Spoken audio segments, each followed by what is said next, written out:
Arkadaşlar sesimi de biraz şöyle konuşayım. Burada ayarları nerede lan bu oyunun? Benim oyunun ayarları nerede?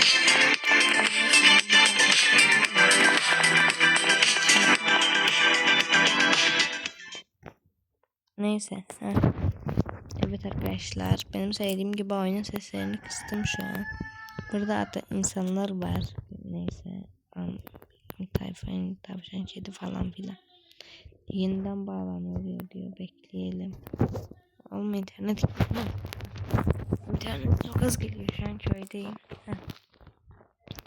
Neyse arkadaşlar, ben bunun bir tane videosunu çekmiştim ama video oyunun seslerini kısmadığım için sesim iyi gelmiyordu.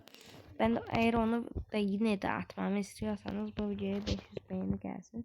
150 beğeni gelirse bu saatlerde, şu an saat 12-11 Azerbaycan saatiyle, oyuna bu saatlerde geleceğim. Şöyle size aydımı falan da göstereyim.